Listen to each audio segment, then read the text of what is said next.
মুআয ইবনে জাবালকে এক জায়গার মদিনার পাশেই ইমাম করে পাঠালেন, ইমাম। তো ওই এলাকার মুসল্লিরা ছিলেন শ্রমজীবী। কি জীবী?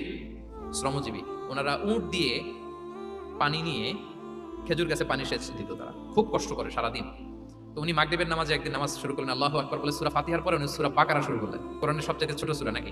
তো উনি হয়তো একটা খুব চিল মুডে আছেন, একটা খুব ভালো মুডে আছেন, ইবাদতের একটা মুডে আছেন। ওনার আবেগ থেকে উনি হয়তো সূরা বাকারা শুরু করে দিয়েছেন, তেলাওয়াত করে করে মজা পাচ্ছেন, করতেছেন। কিন্তু পিছনে মুসল্লিরা হচ্ছে শ্রমজীবী, সারাদিন খেতে খামারে খেজুর বাগানে কাজ করে ওনারা নামাজ পড়তেছেন। একদল তো নামাজ ছেড়ে দিছে, ছেড়ে দিয়ে নিজেরা নামাজ পড়ে আল্লাহর হাবিব সাল্লাল্লাহু আলাইহি ওয়াসাল্লামের কাছে যে বিচার দিলেন, ইয়া রাসূলুল্লাহ দেখেন এমন একজনকে ইমাম হিসেবে পাঠালেন, উনি মাগরিবের নামাজ শুরু করছে সূরা বাকারা দিয়ে। আমরা হচ্ছে শ্রমজীবী মানুষ, আমরা কি পারি এত সময় দাঁড়িয়ে থাকতে? রাসূল সাল্লাল্লাহু আলাইহি ওয়াসাল্লাম খুব রেগে গেলেন। মুআয ইবনে জাবাল রাদিয়াল্লাহু তাআলাকে ডেকে পাঠালেন। ডেকে কি শব্দ ইউজ করছে জানেন? হে মুআয, তুমি কি সমাজে ফিতনা ছড়াচ্ছ?